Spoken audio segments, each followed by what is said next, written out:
సంఘాలు ఏం చేయాలి? ప్రభుత్వాన్ని అడగాలి, మాకు ఇది కావాలి అని చెప్పి గట్టిగా అడగాలి. కానీ ఉద్యమ సంఘాలు ఏం చేస్తాయంటే ప్రభుత్వాలను అడిగాయి, ప్రతిపక్షాలను తిడతాయి.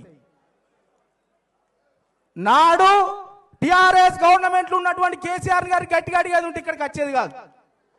కానీ కాంగ్రెస్ని అడిగారు మిత్రులారా.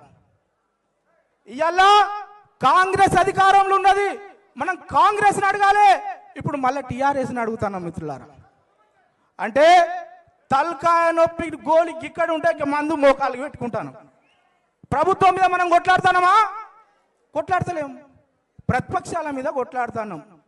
ఒక్కడు గుర్తు పెట్టుకోండి అన్నదమ్ములారా, ఒక్కడు గుర్తు పెట్టుకోండి.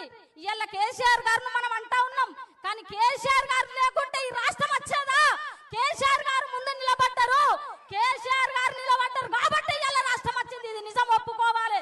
ఇవాళ కేసీఆర్ గారిని ఎంతో మంది తిడతా ఉన్నారు, ఎంతో మంది ఆడిపోసుకుంటా ఉన్నారు. కానీ ఈ రాష్ట్రం కోసము ప్రాణం పోయినా సరే అని 15-12 రోజులు ఇవాళ కేసీఆర్ గారు దీక్ష చేసి తెలంగాణ సాధించాడు. మనం అంటున్నాం లక్షలాది మంది మిద్దమం చేశాం, కేసీఆర్ వెనకాలే చేశాం. కానీ ముందు నిలబడ్డ వ్యక్తి ఇవాళ కేసీఆర్ గారు. ఇవాళ తిట్టినప్పుడల్లా మనకు బాధ అనిపిస్తుంది, కానీ కేసీఆర్ గారిని ఇలా డామినేట్ చేయడానికి కేసీఆర్ గారు ఇలా పోయి ఎక్కడో ఉన్నాడని ఎవరు మాట్లాడకూడదు. ఆ సింహం బయటకు వస్తుంది.